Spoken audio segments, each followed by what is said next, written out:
In the beginning, before the shimmering halls of Olympus graced the highest peaks, before the thunderbolt became a symbol of ultimate power, the world was ruled by Cronus, son of Uranus, the sky, and Gaia, the earth. He was the king of the Titans, a generation of gods born of immense power and ancient might. Under his reign, the cosmos was a place of stark, silent majesty. The Titans, vast and unmoving as the mountains they roamed, watched over a world that seemed locked in an eternal, unchanging state. Cronus sat upon his throne, a figure of absolute authority, his gaze sweeping across his dominion. But within this powerful ruler, a seed of fear had been planted, a fear that would grow to consume him and tear his kingdom apart. A prophecy, whispered by his own parents, haunted his days and nights. It foretold that just as he had overthrown his father Uranus, so too would he be overthrown by one of his own children. This prediction coiled around his heart like a serpent, squeezing tighter with each passing year. Cronus, whose name would become synonymous with time itself, became obsessed with stopping its inevitable march. He would not be a victim of fate, he would defy it. And so, he devised a monstrous plan, a desperate act to secure his reign forever. His wife, the gentle Titaness Rhea, gave birth to their first child, Hestia, but the joy of her birth was brutally short-lived. Cronus, his face a mask of cold resolve, demanded the child. Before Rhea could even protest, he seized the newborn goddess, and in a horrifying act of self-preservation, swallowed her whole, imprisoning her within his own body. The pattern was set. One by one, as Rhea brought new life into the world, Cronus repeated his dreadful deed. Demeter, goddess of the harvest, Hera, future queen of the gods, Hades, lord of the underworld, and Poseidon, ruler of the seas, all met the same dark fate. They were stolen from the light of the world and confined to the living tomb of their father. The earth itself, Gaia, their grandmother, felt the sorrow of her lost descendants. She wept silent tears that watered the ground, and a deep, quiet grief settled over the land. The world under Cronus was not one of chaos, but of a chilling, oppressive stillness. It was a peace born not of harmony, but of fear. The sun rose and set, the seasons turned, but there was no laughter of young gods, no new energy to challenge the old order. There was only the silent, watchful rule of the Titans and the ever-present unspoken terror of their king. The air was thick with anticipation, as if the entire world was holding its breath, waiting for a storm that had not yet gathered. This was the quiet before the war, a long, tense moment stretched across eons, where the fate of the cosmos hung precariously in the balance. But even the most absolute tyranny plants the seeds of its own destruction. Rhea, her heart shattered by the loss of 5 children, could not bear to lose another. As she prepared to give birth to her 6th child, she sought the counsel of her mother, Gaia, and her father, Uranus. They listened to her desperate pleas, and together they hatched a plan to save the last of her children, and with him, the future. Following their advice, Rhea journeyed in secret to the rugged, sun-drenched island of Crete. There, in the deep, hidden confines of a cave on Mount Ida, she gave birth to a son. She named him Zeus. As the newborn's cry echoed faintly within the cavern, a sound of new life in a world dominated by silence, Rhea knew she had to act quickly. She swaddled not her son, but a large stone in infant's clothing. Returning to Cronus, she presented the bundle to him, her face a carefully constructed mask of sorrow. The paranoid king, blinded by his fear and haste, did not suspect the deception. He seized the stone and swallowed it just as he had swallowed his other children, believing he had once again cheated the prophecy and secured his throne. He was wrong. The prophecy was not cheated, it was set in motion. Back on Crete, the infant Zeus was safe, hidden from his father's knowledge. But a baby god is not easily concealed. His cries had the power to shake the mountains, and his needs were immense. Gaia, in her wisdom, arranged for his protection. The care of the young god was entrusted to nymphs, gentle spirits of the forest and streams. Adrasteia and Ida, two such nymphs, became his surrogate mothers. They nurtured him with the ambrosial milk of the goat Amalthea, a magical creature whose horns flowed with nectar and ambrosia. The curettes, armored male dancers, were tasked with guarding the cave entrance. Whenever the baby Zeus would cry, they would clash their spears against their shields and perform a loud, frenzied war dance, their clamor drowning out the infant's divine voice, ensuring it never reached the ears of Cronus across the sea. Zeus grew in this wild, secluded paradise. He was a child of the earth, surrounded by the rustling of leaves, the buzzing of bees that brought him honey, and the watchful eyes of his protectors. The forest was his classroom, the nymphs his teachers. He learned the secrets of the ancient world, not through scrolls or lectures, but through the whisper of the wind, the strength of the ancient trees, and the flow of the rivers.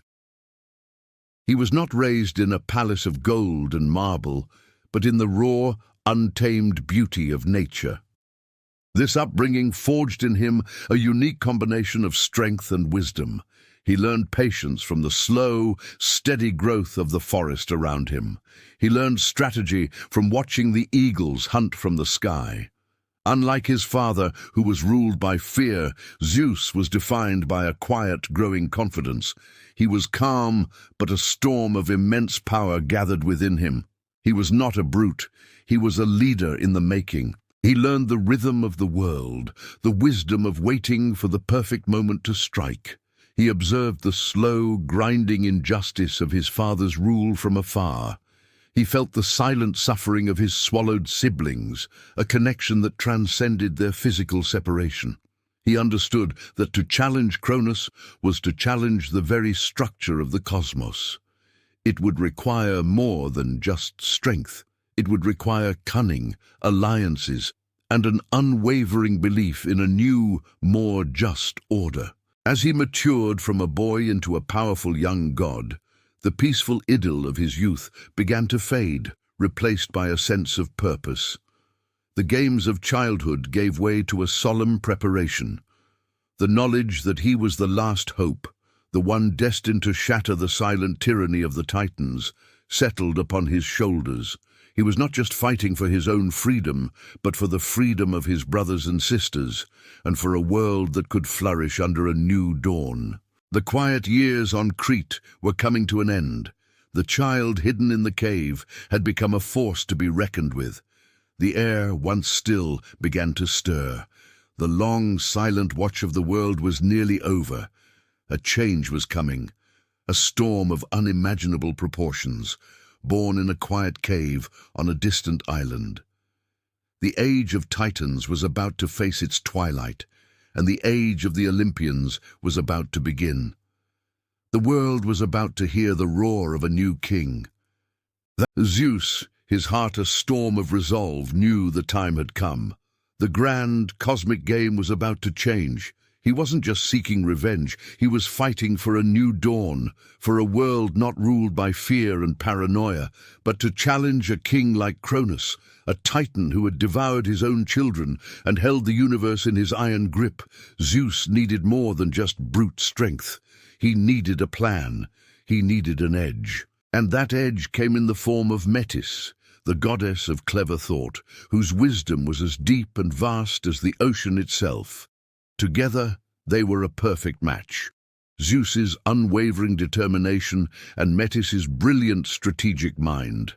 They met in secret, their whispers weaving a plan that would unravel Cronus's tyrannical reign. Metis, with her knowledge of ancient herbs and divine chemistry, concocted a special potion. It wasn't a poison designed to kill, but something far more ingenious, something that would reverse the irreversible. The mixture shimmered in its vial, a potent blend of mustard and salted wine, imbued with a magic that would force Cronus to disgorge what he had swallowed so long ago. The stage was set, All Zeus needed was the perfect opportunity to present this fateful cup to his father. He disguised himself not as a warrior, but as a humble cupbearer, a servant in his own father's court. He moved with a quiet confidence, his divine nature masked by a veneer of servitude. He served Cronus day after day, earning his trust, biding his time.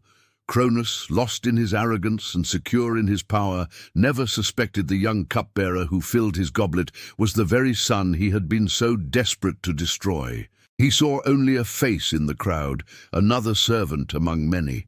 The irony was cosmic. The greatest threat to his throne was right there, handing him his daily wine, waiting for the precise moment to strike. And then the moment arrived. During a grand feast, a celebration of his own unchallenged dominion, Cronus called for more wine. Zeus stepped forward, the vial containing Metis's potion concealed in his hand. With a steady hand and a heart pounding like a war drum, he poured the magical elixir into his father's golden goblet. He offered it with a respectful bow, his eyes cast down, hiding the fire of rebellion that burned within. Cronus, laughing with his fellow Titans, took the cup without a second thought and drank it down in one long, deep gulp. For a moment, nothing happened. The feast continued, the music played, the laughter echoed. Zeus held his breath. Had it failed? But then a low groan escaped Cronus's lips. He clutched his stomach, his face contorting in agony. The grand hall fell silent. The mighty Titan king, the ruler of the cosmos, doubled over. A violent, gut-wrenching spasm seized him. And then the miracle began. First came a stone, the very same stone Rhea had wrapped in swaddling clothes, which clattered onto the marble floor. Cronus choked and retched again, and this time it was not a stone that emerged. One by one, his devoured children were returned to the world, whole and unharmed, freed from their lightless prison. First was Hestia, goddess of the hearth, her form radiating a gentle, calming warmth. Then came Demeter, the goddess of the harvest, her presence seeming to make the very air fertile. Next was Hera, majestic and queenly even in that chaotic moment. After her came Hades, his eyes holding the shadows of the dark place he had been, yet filled with a quiet, formidable power. And finally Poseidon, the future king of the seas, his spirit as wild and untamed as the ocean itself. They stood there, blinking in the dim light of the Titan's hall, their divine forms glowing with a soft, ethereal light. They were dazed, disoriented, but they were free. They were alive. They looked at each other, siblings reunited after an eternity apart, and then their eyes fell upon their rescuer, the brother they had never known, Zeus. This act of liberation sent shockwaves through the cosmos. It was a declaration of war. The balance of power was shifting, and the news of Cronus's weakness spread like wildfire. Deep within the earth, in the abyssal prison of Tartarus, other forgotten prisoners heard the call. The Cyclopes, the one-eyed giants, masters of the forge, and the Hecatonchires, the 100-handed ones of immense strength, had been imprisoned there by their father, Uranus, and left to languish by Cronus. They represented the raw, chaotic power that the Titans feared and had suppressed. Zeus knew he could not win this war alone. He journeyed to the depths of Tartarus, not as a conqueror, but as a liberator. He broke the chains that had bound the Cyclopes and the Hecatonchires for eons. In gratitude for their freedom, the Cyclopes, with their unmatched skill in metalworking and their command of fire and lightning, set to work at their mighty forges. The sounds of their hammers rang through the underworld, crafting weapons worthy of the gods. For Zeus, the leader of this new generation, they forged the ultimate weapon, the lightning bolt, a spear of pure, concentrated energy that could shatter mountains. For Poseidon, They crafted the trident, a weapon that could shake the earth and command the waves of the sea. And for Hades, they created the helm of invisibility, a cap that allowed its wearer to move unseen, a perfect tool for the future ruler of the unseen realm. Armed and united, the six siblings stood together, a pantheon of new gods ready to claim their destiny. The world itself seemed to hold its breath. The air grew thick with anticipation. The ancient mountains watched in stoic silence. The vast seas whispered of the coming conflict. Everything was still, a profound calm before the most epic storm the universe had ever seen. The old order of the Titans was about to be challenged by the new fire of the Olympians.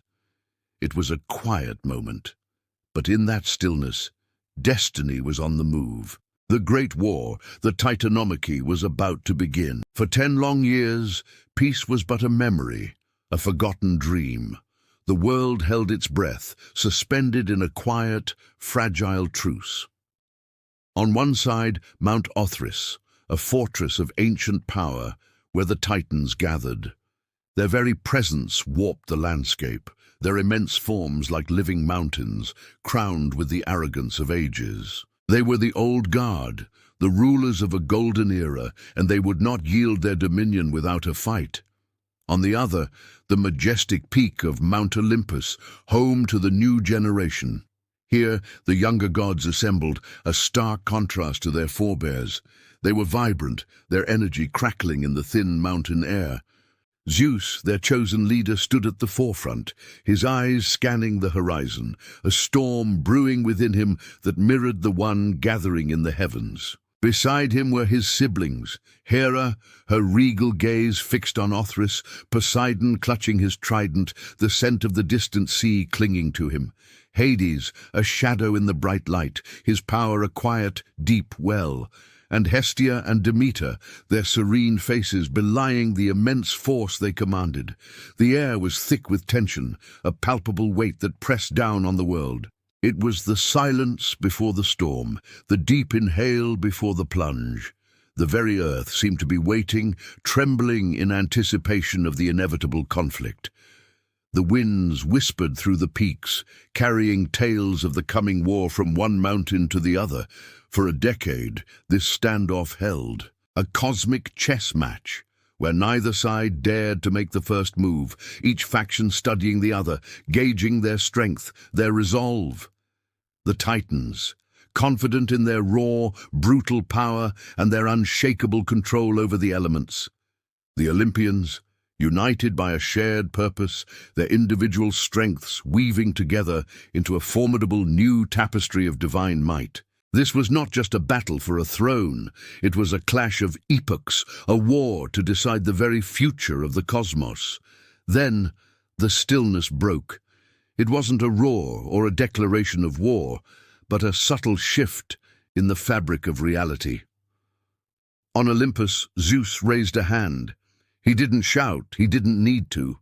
His will was command enough. In an instant, the clear blue sky began to curdle.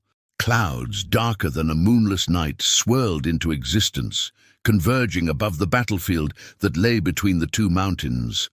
A low, guttural rumble started, a sound that vibrated not in the ears, but in the bones. It was the sound of thunder being born, rolling slowly, deliberately across the heavens, a deep drumbeat announcing the start of the symphony of destruction. The Titans responded. They didn't charge with wild abandon. They were beings of immense gravity, both literal and figurative. They simply began to move, one step, then another. The ground shuddered with each footfall. They advanced in a unified front, a moving wall of granite and fury, their shadows stretching long and menacing across the plains. They were massive, seemingly immovable, the very personification of primordial strength. To see them advance was to watch a mountain range decide to walk. The Olympians, however, did not flinch. They stood their ground on the slopes of Olympus, a beacon of defiant light against the encroaching darkness. They were calm, their focus absolute. Each god was a conduit of immense power, their energy contained, coiled, and ready to be unleashed. Zeus watched the Titans advance, his knuckles white as he gripped his nascent thunderbolt. Poseidon planted the butt of his trident into the earth, and a tremor of his own making answered the Titans' heavy steps. The air grew colder, sharper, charged with a power that could shatter worlds. The first true blows of the war were not struck by hand or weapon, but by the world itself. As the two divine armies drew nearer, the natural order began to unravel. Rocks, dislodged by the sheer force of their proximity, tumbled from cliffs, creating small avalanches that were but a prelude to the chaos to come. The sky, now a churning vortex of black and grey, was suddenly torn asunder. A searing bolt of lightning, the first of Zeus's terrible arsenal, split the clouds, illuminating the scene in a ghastly momentary flash. It struck the ground between the two armies, carving a molten scar into the earth, a line drawn in fire. The wind began to howl, no longer a whisper but a shriek, carrying with it the groan of the world's foundations shifting. The very bedrock of existence was groaning under the strain of so much concentrated power. Yet amidst this cataclysmic overture, there were no battle cries, no screams of rage. The Titans were silent, their faces masks of cold determination. The Olympians were equally quiet, their expressions a mixture of grim resolve and focused intensity. This was not a war of passion, not yet. It was a war of fundamental forces, a necessary, brutal changing of the guard. It was the force of unyielding tradition meeting the unstoppable momentum of change, and the universe itself was the battlefield. The silence was the most terrifying part. It was a silence filled with the grinding of tectonic plates, the crackle of ozone, and the immense, unspoken will of gods. Each side measured the other, feeling the waves of power radiating from their opponents. The first true casualty was the landscape itself. Valleys were flattened by a single Titan's step. Rivers boiled away as a stray spark of divine energy grazed their surface. The world was being unmade and remade with every passing moment. This initial clash wasn't a flurry of blows, it was a test of will, a contest of raw power. Who would break first? The ancient, unyielding stone of the Titans, or the volatile, brilliant energy of the Olympians? The battle had just begun, but already the cosmos was screaming. And as the gap between the two forces finally closed, as the first physical blows were about to be struck, a new sound entered the cacophony. It was the tearing of reality, the clash of immortal flesh against immortal flesh, the sound of an age ending and a new one beginning in violence and fire. The 10-year war, the Titanomachy, had truly begun. The echoes of this first clash would shape the destiny of gods and mortals for all of eternity. The war was not a fleeting storm, but a long, grinding season that stretched across the years. The battlefields were entire landscapes, and the weapons were the very elements of the world. Imagine the Hecatoncheires, those 100-handed giants, their 50 heads surveying the conflict. With a calm, unified effort, they moved mountains as if they were mere pebbles, rearranging the very foundations of the earth. Picture them, not in a frenzy, but with a rhythmic, powerful grace, heaving entire islands through the air to build defenses or dismantle the Titans' fortresses. Each of their 100 hands worked in perfect concert, a living testament to overwhelming, coordinated strength. Meanwhile, deep within the Earth's core, the Cyclopes toiled at their forges. This was not the chaotic clanging of a blacksmith's shop. This was a sacred, focused ritual. Their single eyes, burning with primordial light, were fixed on their craft. The sound of their hammers striking the anvils was not a clash, but a deep, resonant hum that vibrated through the world. With each strike, they were not just shaping metal, they were forging pure energy, capturing lightning in solid form. Each thunderbolt for Zeus was a masterpiece of cosmic power, a controlled explosion waiting to be unleashed. The air in their cavernous workshops shimmered with heat and raw potential, the steady beat of their work a pulse for the Olympians' war effort. And then there were the brothers, the three new lords of the cosmos, Zeus, Poseidon, and Hades. They moved not with the furious, reckless rage of young gods, but with the deliberate, patient force of a glacier. Their power was a steady, unyielding pressure, not a sudden outburst. When Zeus called upon a lightning strike, it wasn't a tantrum. It was a precise, calculated blow, aimed with strategic intent, a scalpel of light that could cleave a mountain in two, not by shattering it, but by unmaking the stone along a clean line. The crack would spread slowly, a deep groan echoing across the land as the earth itself acknowledged the shift in power. Poseidon, master of the seas, did not whip the oceans into a mindless fury. Instead, he made them churn softly, relentlessly. The waves he commanded were not chaotic walls of water, but a persistent, eroding force. They would lap against the Titan's strongholds, not crashing, but gently yet unstoppably, dissolving the rock and land beneath them. The sea became a tool of siege warfare, a patient solvent that wore down the very ground the Titans stood upon.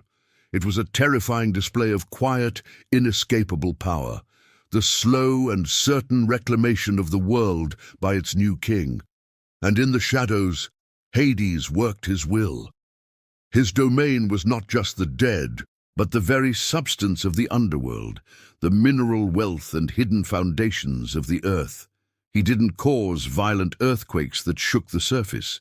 Instead, he would subtly weaken the ground beneath his foes, causing the land to sag and crumble, to swallow fortifications whole. A chasm would open not with a roar, but with a sigh, a quiet surrender of the earth to its rightful master. His power was an unnerving silence, the feeling of the ground becoming unstable beneath your feet, the certainty of a slow, inevitable descent. The Titans, ancient and immense, responded in kind. Their strength was that of eons, the deep, unmoving power of the earth itself. They didn't rush to meet the Olympians' attacks. They were patient, their movements vast and slow, like the shifting of tectonic plates. When a mountain was split, a Titan would simply raise a new one, the earth groaning as it complied. When the seas encroached, they would push back the shoreline, their very presence a bulwark against the tide. Their resistance was a form of cosmic inertia, a deep-seated refusal to be moved. Look to the sky during this long war, and you wouldn't see a raging tempest of anger. You would see a calm, roiling storm of clouds. The colors were not the violent reds and blacks of fury, but the deep blues, greys, and golds of a world in transition. Light and shadow played across the heavens in a slow, deliberate dance. This wasn't a brawl, it was a cosmic negotiation, a violent, yet strangely peaceful rebalancing of power. The sky itself seemed to be holding its breath, a silent observer to the conflict that was not just destroying the old world, but methodically and patiently giving birth to the new. Every strike, every defense was a brushstroke on a new cosmic canvas. The war was less a fight and more a form of creation through destruction. The Olympians were not just conquering, they were sculpting a new reality. And the Titans were not just resisting, they were the unyielding marble from which this new world was being carved. The battle raged on, not in minutes or hours, but in the slow, grinding passage of ages, a testament to the immense patience and power of gods. It was a war of endurance, where every action reshaped the world, and every moment was a step toward a new, unwritten destiny. This was the middle battle, the long, quiet heart of the war. It was a conflict of such scale that it defied mortal comprehension, a patient, grinding process of remaking existence itself. The universe was being reforged, not in the fiery explosion of a supernova, but in the slow, deliberate, and unstoppable press of divine will against the ancient, unyielding order of the Titans. And with every passing year, the new order, led by Zeus and his siblings, gained a firmer and firmer foothold on the years of war stretched into an eternity, an age of endless conflict that had scarred the very fabric of existence. The world had forgotten the taste of peace. For the Titans, the progenitors of gods and men, the weariness was not just in their bodies, but in their very souls. It was a profound exhaustion, a deep, aching fatigue born from a war they had once believed was their divine right to win. The fire of their initial rebellion, once a blazing inferno, had dwindled to a smouldering ember. Their strength, though still immense, was now a hollow echo of its former glory. Cronus, their king, the once unshakable ruler of the cosmos, felt this weariness most acutely. He had devoured his own children to defy a prophecy, only to have that prophecy hunt him down across the ages. He looked at his brethren, their titanic forms stooped not just by battle, but by the weight of a losing war. The defiance in their eyes had been replaced by a grim, silent acceptance. The end was no longer a possibility. It was an approaching dawn they could not hold back. And so he faced his son, Zeus, one final time. They stood on the ravaged peaks of Mount Othrys, the sky above them a bruised canvas of grey and smouldering orange.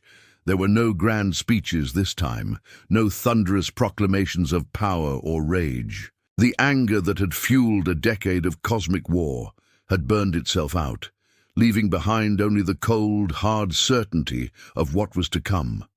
Words were meaningless now. All that could be said had been said in the clash of mountains and the roar of thunder. Cronus looked at Zeus, not as a hated usurper, but as the inevitable tide. He saw the prophecy fulfilled, the cycle turning as it always must. In his son's eyes, he saw not the face of a vengeful child, but the face of destiny itself. Zeus, for his part, looked upon his father and saw the ghost of a bygone era. He saw the magnificent, terrible power that had to be overcome for a new world to be born. There was a somber understanding that passed between them, a silent acknowledgement that this was not merely an act of vengeance, but a necessary, painful conclusion to an age of chaos. Slowly, Zeus lifted his hand. The master bolt, a jagged spear of pure, white-hot energy, materialized in his grasp. It pulsed not with the frenetic energy of fury, but with a steady, solemn rhythm, like the final beat of a cosmic heart. The air grew still. The world held its breath. When the lightning was finally unleashed, it was not with a deafening roar of triumph. It was a silent, blinding flash of pure light, a flash that was not an act of destruction, but an act of release. It was the universe itself sighing, letting go of a past that had held it captive for too long. In that brilliant, silent light, the Titans fell. There was no great cry of defiance, no final desperate struggle. They simply yielded. One by one, their immense forms, which had once held up the sky and shaken the earth, collapsed. They descended from the heavens and the mountainsides like falling stars, sinking into the gaping maw of Tartarus that had opened to receive them. Their fall was silent, a procession of fading giants sinking into the primordial depths, their power dissolving back into the abyss from which it had once sprung. Deep within the earth, the Hecatonchires, the 100-handed ones who had once been prisoners themselves, now stood as jailers. With their countless arms, they moved with a grim, rhythmic purpose, heaving the massive bronze gates of Tartarus shut. The sound of the gates sealing was the only sound that broke the silence, a deep, resonant clang that echoed through the foundations of the world, a final, definitive period at the end of a long and bloody chapter. The war was over. The rebellion was crushed. The age of the Titans had ended. The Cyclopes, the master smiths who had armed the new gods for their victory, laid down their hammers. They returned to their forges in the heart of Mount Etna, not to craft weapons of war, but to quietly tend to the fires, their work done. Their single eyes, which had witnessed the forging of lightning and the fall of gods, now reflected a quiet, contemplative glow. And as the last echoes of the war faded, the world began to breathe again. A collective sigh of relief seemed to pass through the very elements. The jagged, broken peaks of mountains, torn asunder by the conflict, began to soften, their sharp edges weathered by a newfound peace. The seas, which had been in a constant state of turmoil, calmed their raging waves, the water turning from a churning grey to a tranquil, deep blue. A gentle wind, the first in an age, whispered through the valleys, carrying not the scent of smoke and destruction, but the sweet fragrance of new growth. Life, which had cowered in the shadows of the cosmic war, began to stir. Seeds long dormant in the scarred earth began to sprout. Rivers, once choked with the debris of battle, started to flow clear and pure. From their new home atop Mount Olympus, the victors looked down upon this changing world. They were no longer just rebels, they were rulers. The weight of creation, of order, now rested on their shoulders. The war was won, but the real work, the shaping of a new world, the shepherding of mortals, the establishment of a new cosmic balance, had only just begun. The sky was clear, the future was an unwritten page, and for the first time in memory, the universe was filled not with the clash of battle, but with the quiet, hopeful hum of possibility. Until then, stay curious. The war was over. The universe, once torn asunder by the cataclysmic struggle between gods and titans, finally found a moment of respite. The thunderous roars of battle faded into a profound, echoing silence.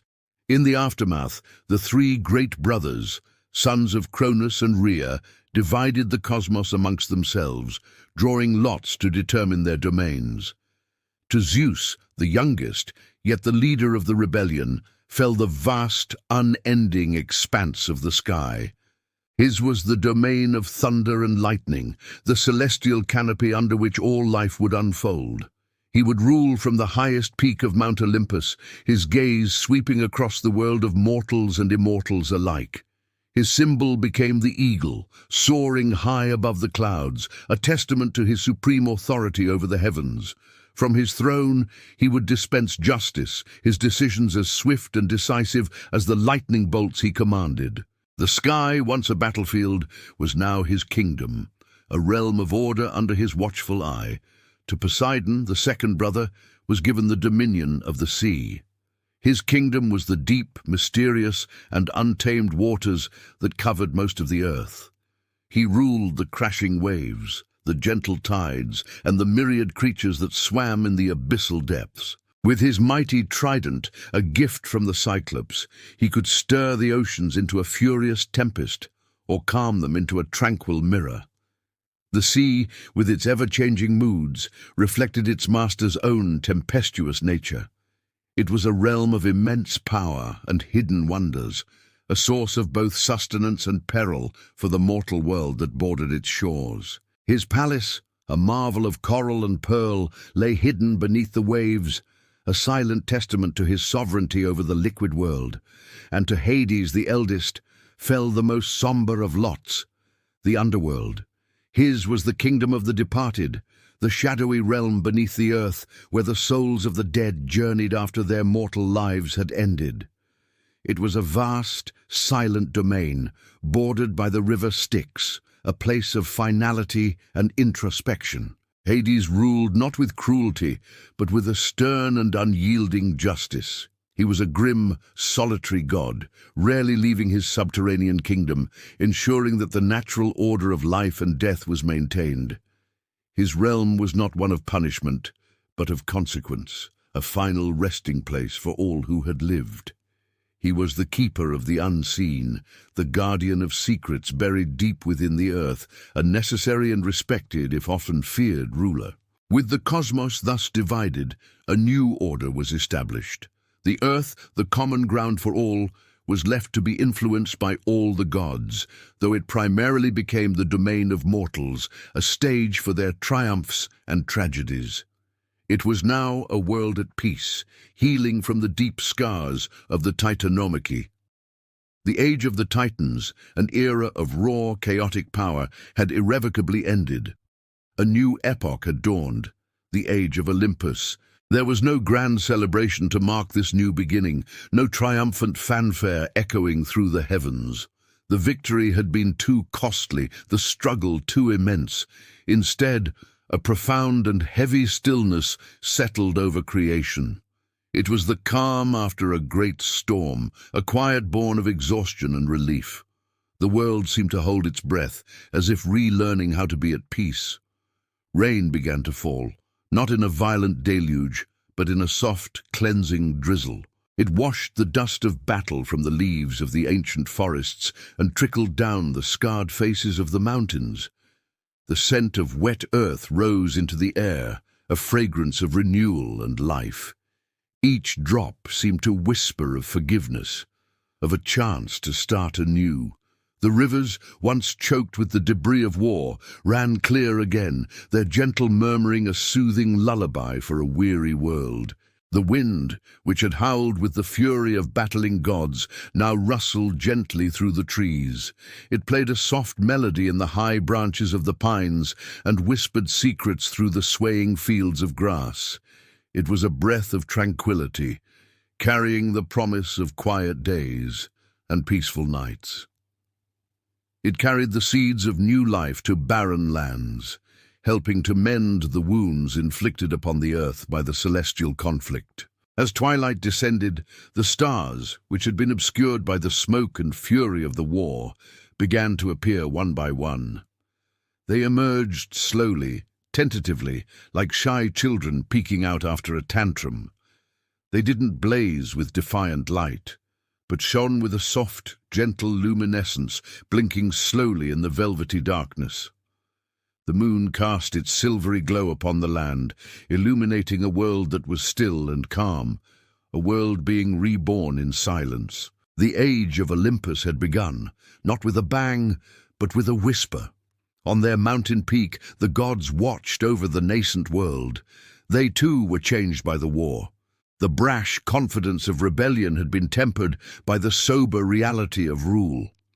They were no longer just warriors, they were guardians, patrons, and arbiters. They looked down upon the world, their hearts filled with a mixture of pride, responsibility, and a quiet sense of awe at the fragile beauty of the peace they had won.